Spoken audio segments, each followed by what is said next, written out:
This is Democracy Now!, democracynow.org, the War and Peace Report. I'm Amy Goodman. We're in our 100-city tour here in Los Alamos, New Mexico. Yes, we are broadcasting from Los Alamos, the birthplace of the atomic bomb. We're here at the historic Fuller Lodge, built in 1928 as a boarding school for boys. Gore Vidal was one of the better-known students here. The school was taken over by the U.S. government in 1943 to house the scientists for the Manhattan Project, the secret military program based here that produced the first U.S. nuclear weapon. The work was led by the physicist J. Robert Oppenheimer. This is Oppenheimer speaking shortly after the first bomb was tested in southern New Mexico in 1945. I have been asked whether, in the years to come, it will be possible to kill 40 million American people in the 20 largest American towns by the use of atomic bombs in a single night. I am afraid that the answer to that question is yes. J. Robert Oppenheimer would later say, quoting the Bhagavad Gita, "I am the shatterer of worlds." Less than a month after the first atomic bomb tests, the U.S. dropped a uranium bomb known as Little Boy over the Japanese city of Hiroshima, killing up to 130,000 people. 3 days later, Fat Man, a plutonium bomb, was detonated over Nagasaki. Later in his life, J. Robert Oppenheimer, often called the father of the atomic bomb, warned the public about its terrifying power. In a 1965 television broadcast, he reflected on witnessing the first test nuclear explosion 20 years earlier. Few people laughed. Few people cried. I remembered the line from the Hindu scripture, the Bhagavad Gita, "Now I am become death, the destroyer of worlds." I suppose we all thought that one way or another. J. Robert Oppenheimer, the scientist who led the Manhattan Project that developed the only 2 atomic bombs dropped on cities, Nagasaki and Hiroshima. Well, today, the place that was home to the dawn of the nuclear age still maintains America's biggest nuclear arsenal. Los Alamos National Laboratory is the nation's foremost nuclear weapons lab. Los Alamos is only part of the nuclear story of New Mexico. The state's long history of uranium mining on Native American lands provides fuel for the front end of the nuclear industry. It also stores much of the radioactive waste from nuclear weapons and power plants. To talk more about this radioactive legacy that continues into the present, we're joined by 3 guests. Jay Coughlin is Executive Director of Nuclear Watch New Mexico. Chuck Montano is a former investigator and auditor at Los Alamos who faced retaliation after he blew the whistle on wasteful spending and fraud at the lab. And soon we'll be joined by Leona Morgan, a coordinator with the group Eastern Navajo Diné Against Uranium Mining, their mission to protect the water, air, land, and health of communities in areas impacted by uranium mines. Welcome all to Democracy Now! Let's begin, Jay, with you. Give us a tour of where we are right now. We are sitting in the Fuller Lodge. That is correct. And to zero in nationally, here you are on this 100-city tour across the country. But of course, today you're not in just any town. As you put it, we're in the birthplace of atomic and nuclear weapons. Now, specifically, we're sitting in the historic Fuller Lodge. You invoked the name of J.R. Oppenheimer, who was director of the Manhattan Project. I recall seeing another physicist who received the Nobel Prize for Physics, Hans Bethe, basically the man who figured out how the sun works through nuclear fusion. But approximately, I'd say about a dozen years ago, before he died, he gave a talk here in Fuller Lodge on the abolition of nuclear weapons, for which he was an advocate, speaking to Los Alamos employees. And afterwards, I just remember him standing on the veranda here at Fuller Lodge, shaking his head, going, "They just don't understand." And so what happens here now? Well, right now, as we've both noted, this is the birthplace of atomic and nuclear weapons. What the public doesn't really understand is that the nuclear weapons business is very much ongoing, that funding for nuclear weapons programs within the Department of Energy is nearly 50% above the historic average of the Cold War. And this is within the Department of Energy, not necessarily Pentagon funding.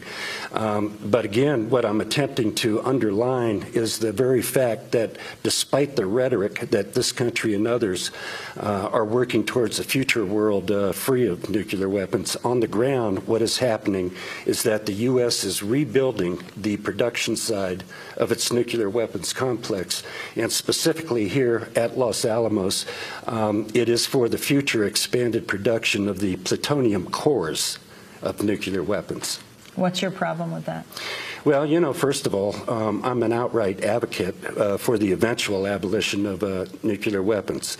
As the President said in Prague close to 4 years ago, we're going to have to maintain those weapons while we work towards eventual global disarmament.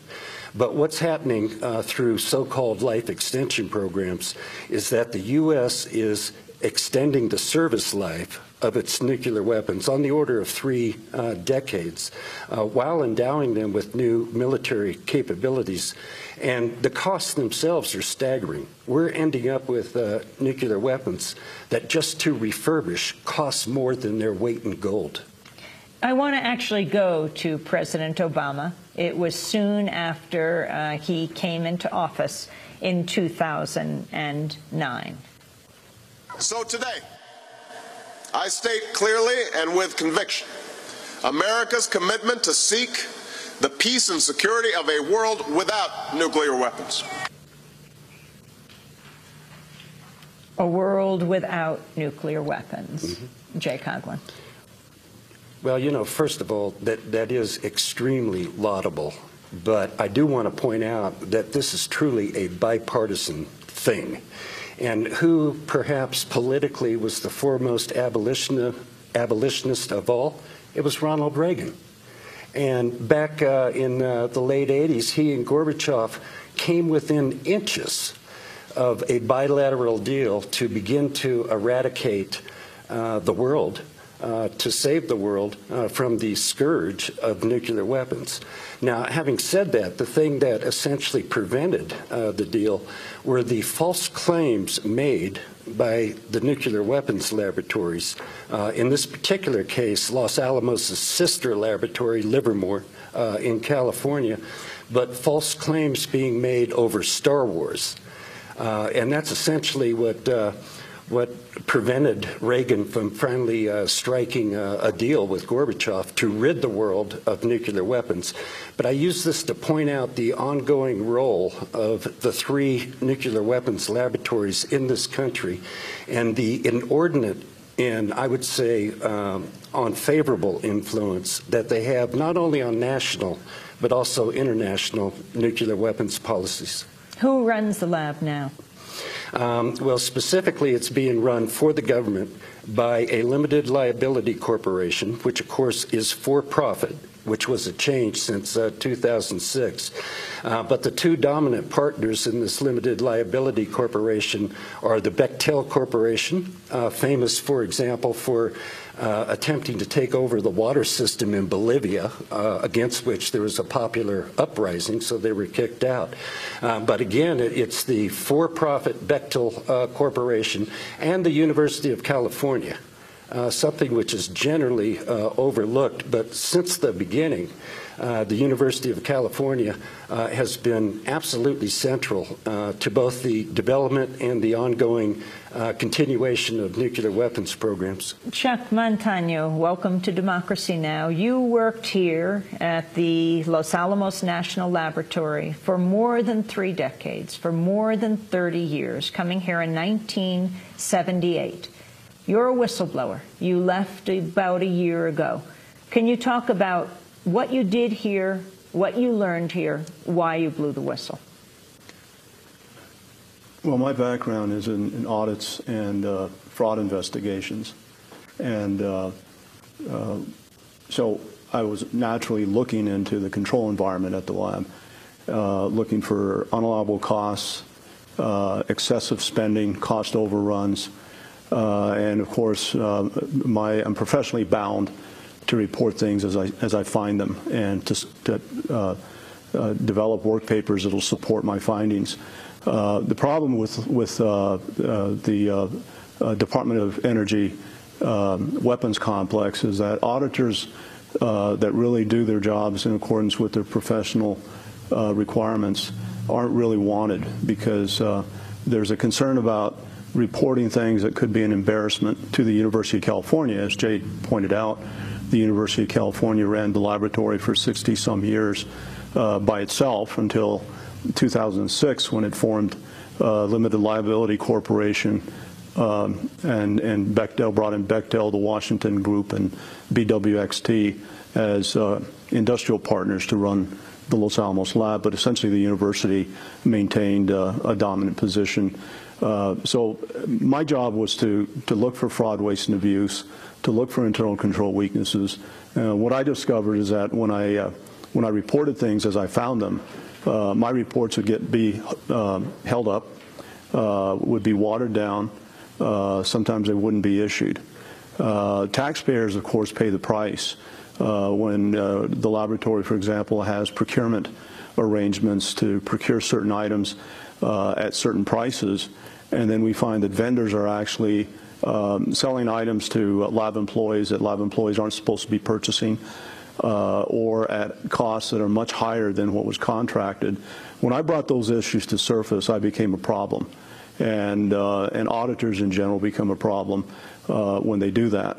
Back in 2003, in the aftermath of the Wen-Ho Lee situation, there were two seasoned criminal investigators that were brought in.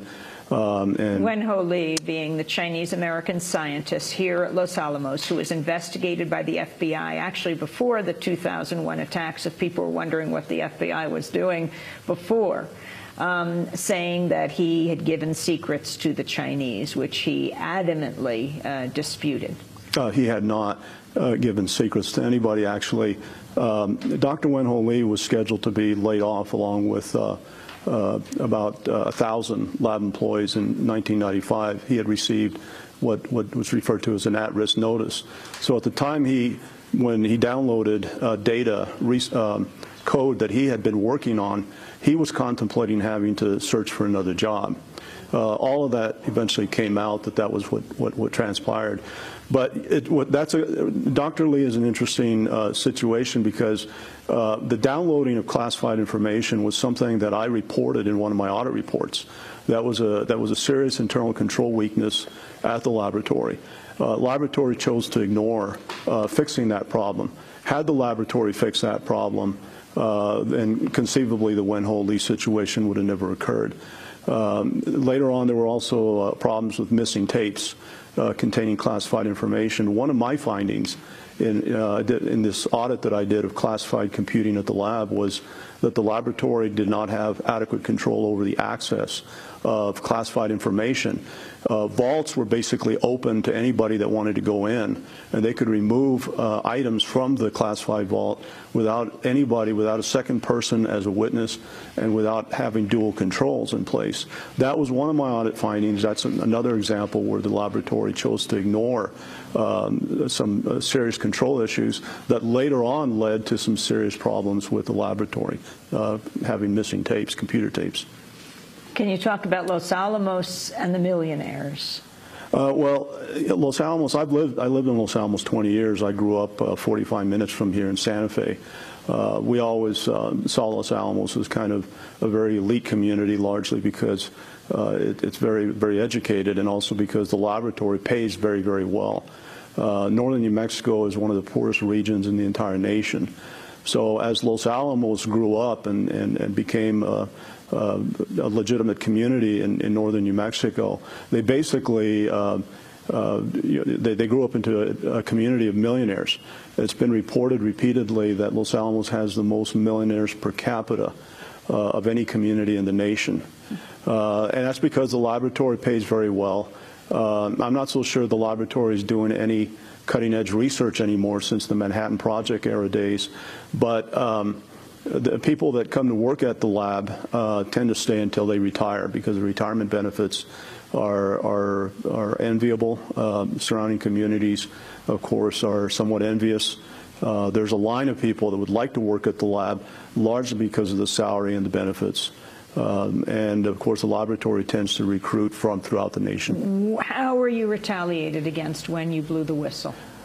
Well, the standard practice, of course, is to pull your responsibilities away. In my case, I had all my responsibilities removed. I was put in a cubicle, and I characterize it to a Dilbert comic book episode where I was just sitting in a cubicle without any work to do, absolutely no assignments, for a period of 9 months. That changed only after I returned legal representation. It didn't change before that. And in fact, in July of 2004, the Los Angeles Times did an article about the lab and the culture of the lab. And in that article made reference to my situation. At the time, I'd been in cubicle isolation for 8 months. Even after that article came out, the laboratory did not change its practices with respect to keeping me isolated without any job assignments. What do you think it's most important for people to know, both about what happened to you and about what you exposed? Well, I think what's important is that the taxpayer needs to understand is that we're at the front lines in terms of the employees of these institutions, the auditors in particular, and investigators. Our job is to root out fraud, waste, and abuse, and to identify control weaknesses that could lead to fraud, waste, and abuse. When we're targeted for retaliation for doing our job, the taxpayer ultimately pays the price with higher costs, cost overruns, secrets that get lost or misplaced and don't get reported, health and environmental concern issues. Who's at the front line if not the workers in terms of identifying risky practices that might contaminate the environment or expose workers to high risk health and safety issues. So whistleblower protection is critical, especially for facilities like the Los Alamos National Laboratory, because of the nature of the work that's done and the kind of materials that they work with. We're going to break and then come back, and we'll also be joined by a guest from the Navajo Diné Nation to talk about another part of the nuclear cycle, the uranium mines and what happens when the mines are closed and the tailings are left. Our guest, Chuck Montano, former inspector here at LANL, the Los Alamos National Lab, who became a whistleblower, and Jay Coughlin, Executive Director of Nuclear Watch New Mexico. Stay with us.